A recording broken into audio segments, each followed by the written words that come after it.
Hello and welcome to another edition of Shaka Extra Time. I am Paul Ndiho. Joining me on set is Shaka Sali himself, aka the Kabila Kid. Hello, Shaka. Hello, Paul. How are you? Hugely terrific. And how is it like to celebrate for almost as long as I have been in America?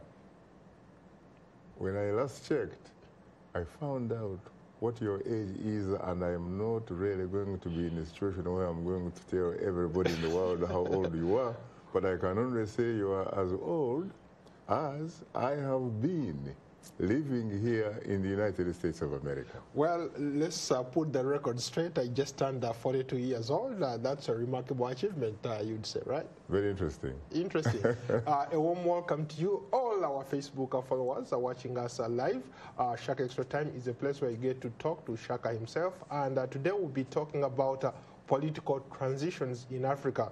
Maybe let's begin by getting putting political transitions in context. Shaka, let's start maybe by you telling us what is a political transition. Political transition, of course, comes in many different, forms, shapes, and what have you. But frankly, what every society would hope for, I think, is what you would call a peaceful, smooth transition of power from one individual to another individual, so that life keeps to go on, my friend. Life goes on and people continue to do their things, and in some cases, even in fact, do much better than the generation that came before them. Let's talk about what we saw happen in Congo. Everybody was talking about how this is practically impossible in Congo. But surprisingly, President Kabila surprised every single one of his critics and actually did what people thought was impossible. Well, first of all, I think that he did a very good job in the sense that, at least for now, it looks like a smooth transition from one individual to another individual, Felix Tshisekedi. The question is, does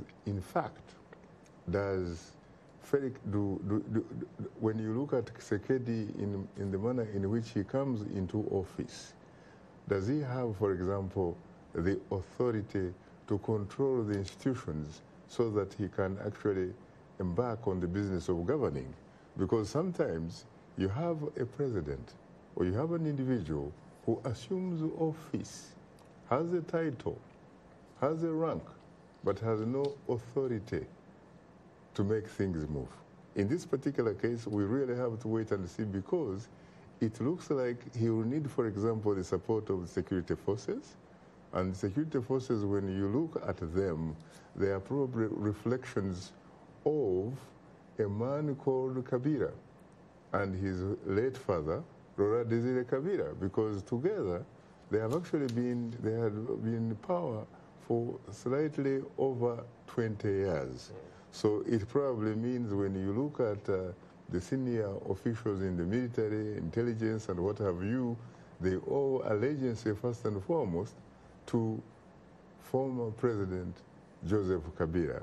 So we can wait and see whether, in fact, they can transfer or shift that loyalty to Felix Tshisekedi. But at least we do know that there is some kind of understanding between the former president and the current president, Felix Tshisekedi. So we have to wait and see.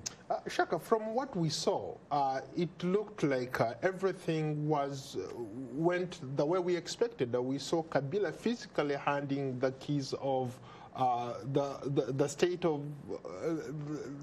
house to his predecessor.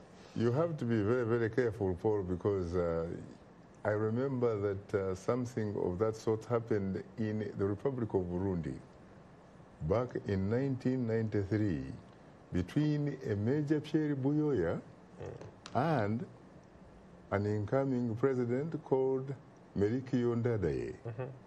But guess what? Ndadaye did not last very long. In fact, there were two coups. The first one was a failed one. The second one actually succeeded in killing him and ushering the Republic of Burundi into many, many years of civil war. So let's be honest.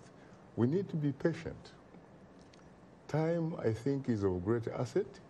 It will demonstrate to us and inform us whether or not what we just saw last week is sustained. We've seen political transitions happen a lot more in West Africa, for example. We've seen political or power changing hands in Ghana. We've seen power changing hands in Nigeria for the first time in 2015. We saw power change from Goodluck Jonathan to the current president, Muhammadu Buhari. When you go across the continent, the numbers keep growing, especially in Southern Africa. But when it comes to East Africa, especially Uganda, Rwanda, we cannot talk about change of power or transition of power. Maybe what does that mean? Uganda and Rwanda have yet to, in fact, get an opportunity to be able to succeed at doing that.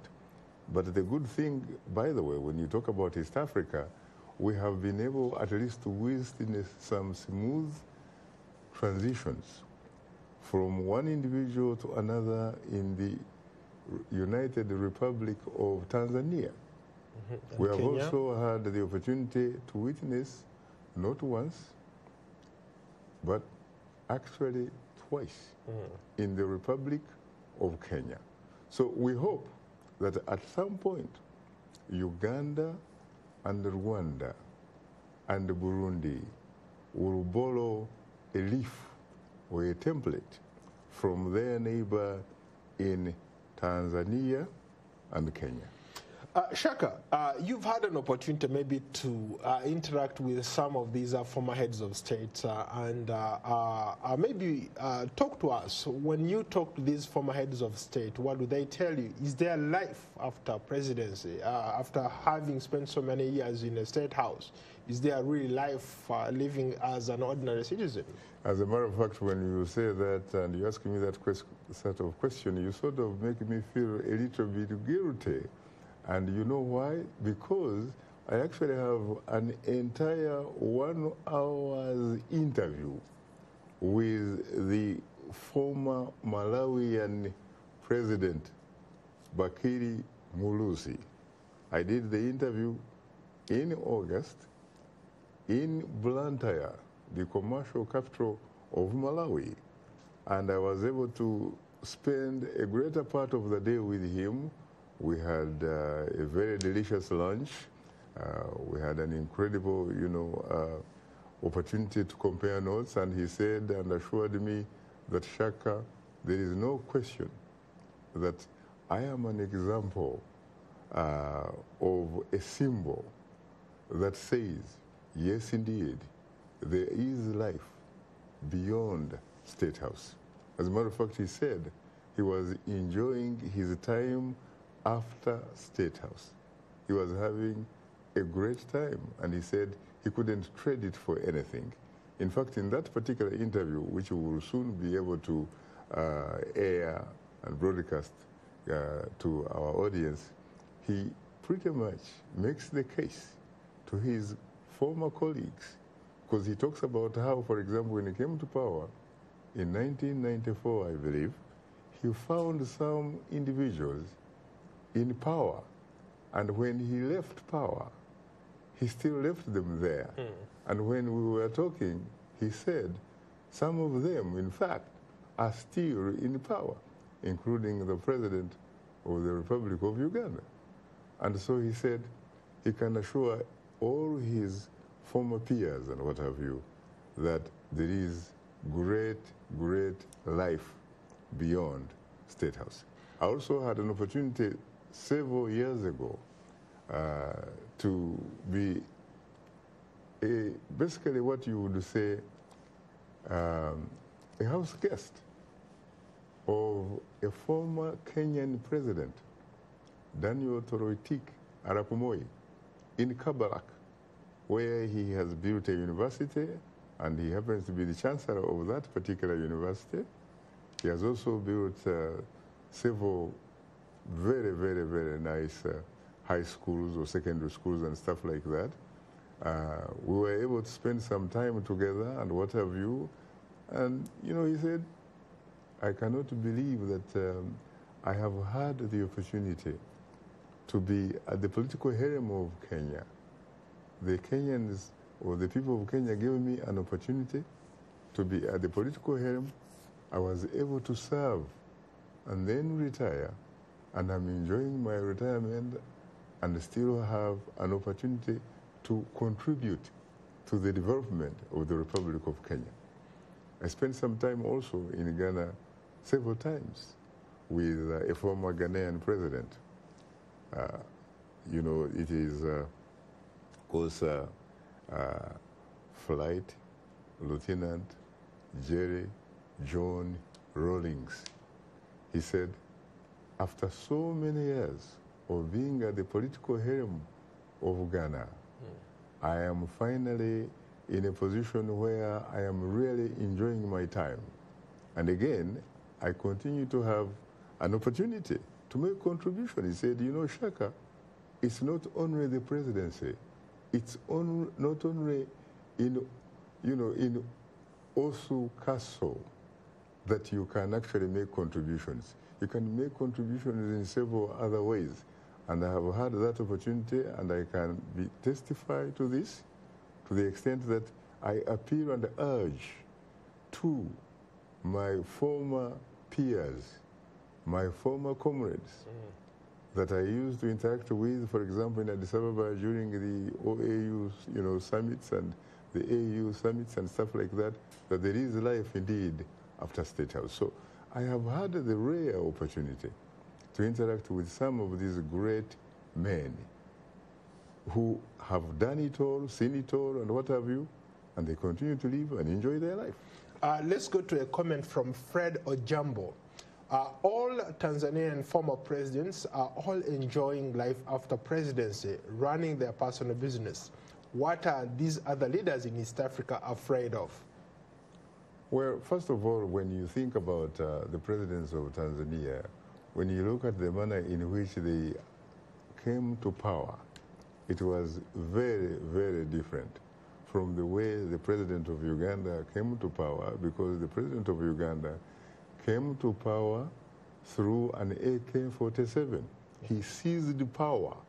He was not elected to that office in 1986. He seized it. In other words, he took power by force. When you look at Rwanda, for example, you know that it's beyond simply seizing power. You can also talk about the issue of genocide and all that kind of stuff. So these are two different types of situations. But I think that these presidents have really served. They have been able to make a difference in their societies in different ways. I think they should really have courage. They should have courage so that they can, in fact, negotiate their way out. Because let's face it, whether they like it or not, one day they are going to have to retire, whether it is through their own volition or whether it is going to be through divine intervention. It's going to happen. So I think it would really be even better if they could create conditions that would allow them to be part of what you would call, you know, pomp and pageantry. Just like you saw, especially in Nigeria. You saw the military band and what have you essentially walk you through the transition from Goodluck Jonathan to Major General Muhammadu Buhari, retired, but of course, as you know, certainly not tired. Shaka, there is another comment here. Let's go to this comment. Shaka, you've lived in America all your life, like all your life in the U.S. Why don't you speak like Americans? You still speak in your African accent. That's a very good question. I think that's maybe why a lot of young people connect with you, especially from other continents. It's very interesting because, you know, I remember that when I actually first got the opportunity to host Straight Talk Africa, and we're talking about August 2nd, the year 2000.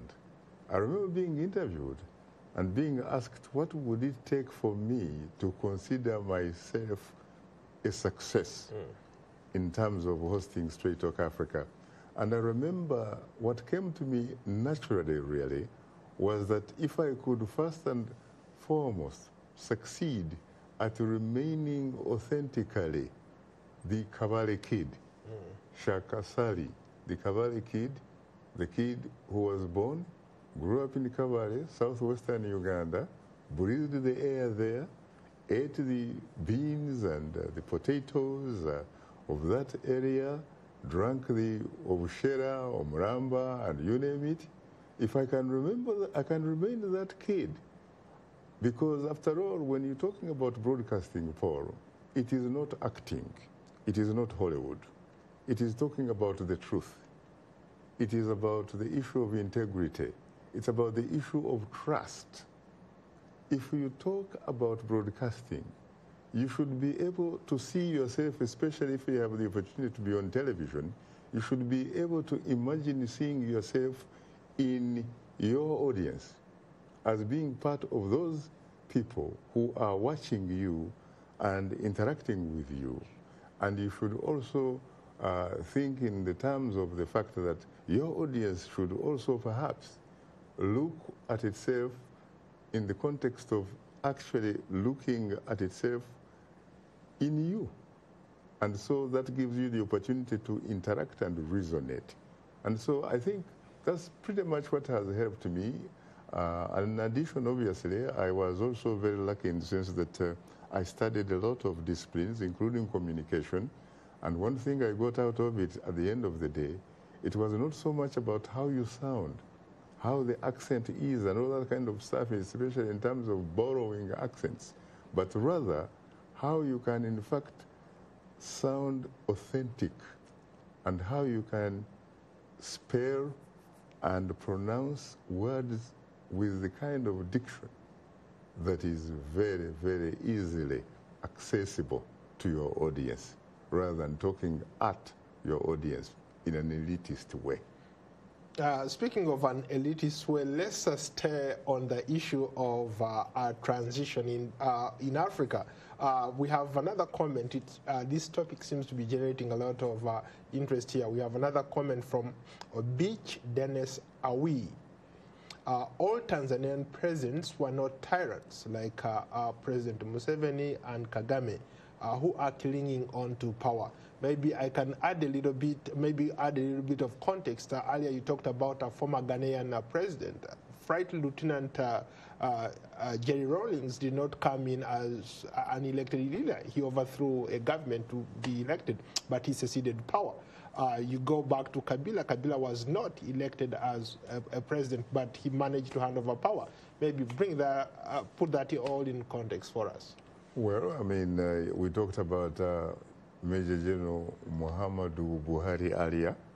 People forget that Major General Muhammadu Buhari was, in fact, a military head of state of Nigeria in the 1980s, before he was overthrown by his colleagues, Ibrahim Badamasi, General Ibrahim Badamasi Babangida, and General Sani Abacha. And eventually, he came back to Aso Rock, which is the seat of political power in Nigeria, in Abuja, through elections.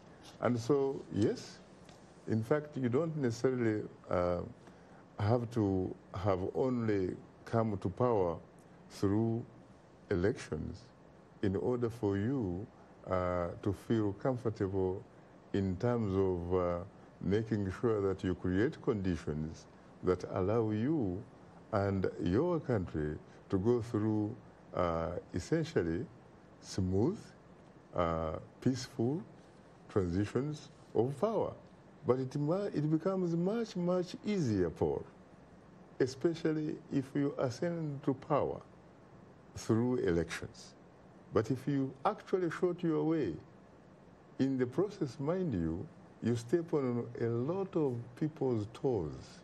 And in some cases, you are probably even responsible for some people losing their lives and what have you.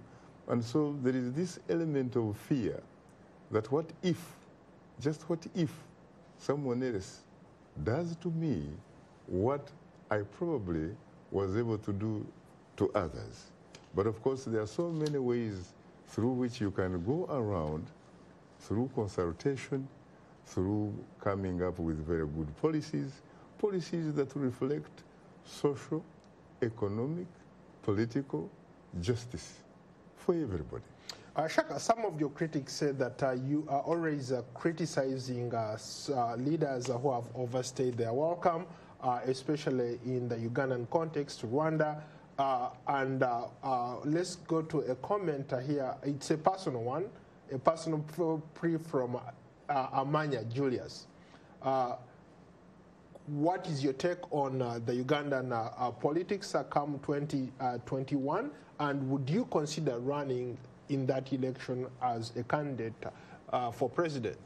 First of all, Julius, I have to say frankly that I am profoundly flattered and also profoundly humbled, obviously, for what appears to be your compliments and support, what appears to be your degree or sense or of confidence that seems to be reflected in that sort of question or remark or statement. But I have to be very honest with you that as of now, I feel very, very, very comfortable doing the thing that I often do and I love to do, which is getting an opportunity to be an advocate of social, economic, political justice for all of us. And when you talk about 2021, correct, it is a very long way from today. If I wanted to do that, first of all, frankly, I would have to make a lot of consultations and stuff like that. I would also have to think about whether or not I have fire in the belly, whether I would want to do that sort of sacrifice, because for me, I think it would actually be a sacrifice. It would be willing and ready to sacrifice, and not simply talking the talk, just like I have heard others talk about how they and their families are sacrificing. I would simply have to be in a situation where I can indeed walk the talk so that I can deliver, so that I can put smiles on a lot of people's faces and all that kind of stuff, so that I can indeed feel that I am a servant leader. I would want to be a servant leader if, in fact, at some point, I chose to play that kind of role.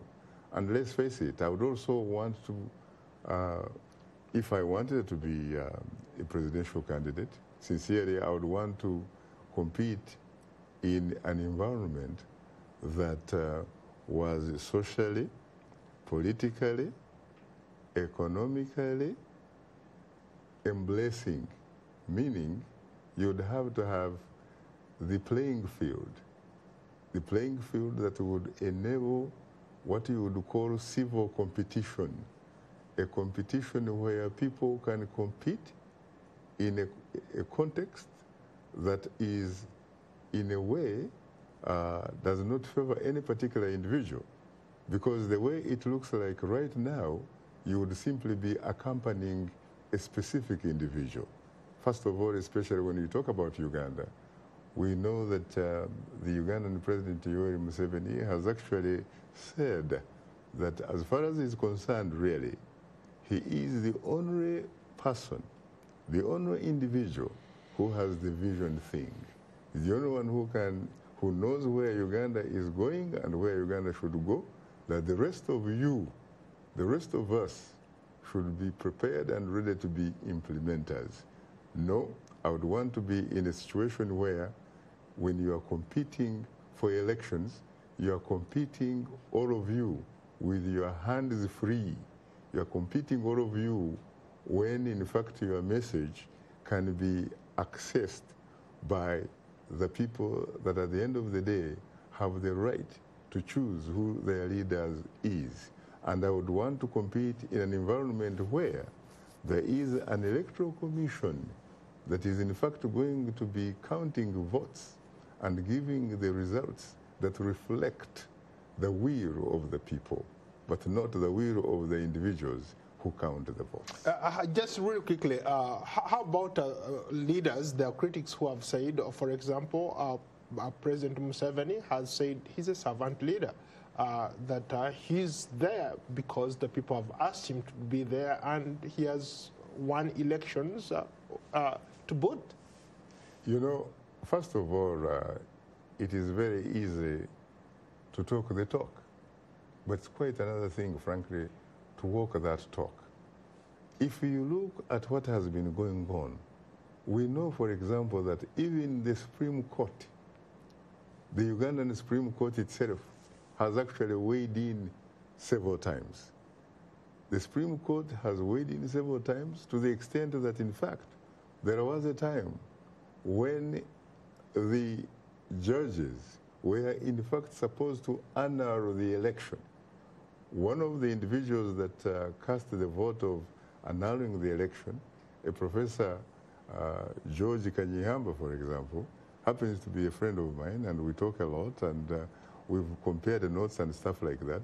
And he told me that his colleague, who is unfortunately not with us anymore, Joseph Mulenga, was supposed, in fact, to vote along with those people who wanted to annul the election. But unfortunately, he somehow caved in because the powers that be were able to access him with some inducements. And so the Supreme Court itself in Uganda, when you read its reports, you can clearly see that that election has an asterisk. That election has a question mark. If you look at the comments, you look at the reports written by the electoral monitors, observers, and what have you, you'll also get the evidence that is incontrovertible to such an extent that you cannot really, think in terms of taking President Yoweri Museveni's word to your bank account. Because when it comes to the issue of trust, I think there is a trust deficit in as far as President Yoweri Museveni is concerned. Shaka, what are you talking about tomorrow on Straight of Africa? We're going to be talking about the challenges facing women in leadership in Africa. And there are so many. And you know what? We really need to have leaders who are true reflections of society, true reflections of our families. Just like in your family, you have a mother, you have a father, you have sisters, you have aunts, you have grandfathers, you have grandmothers, that kind of stuff. Women can do incredible jobs beyond simply expected to be in kitchens. Very briefly, can women, what role can women play in the African political arena? Of course, they can play as almost any role that you and I can play. They can play any role that a man can play. They have the intellect. Why do you go with them to school? You go with them to school, whether it's high school, universities, and what have you, and they beat you. So if you can beat you at a university, why can't they be presidents of Uganda? Why can't they be presidents of Ghana? They can do it. Thank you so much again for watching Shaka Extra Time. Shaka, thank you. I look forward to hosting you on another edition of Shaka Extra Time. Until then, so long from Washington. Thank you.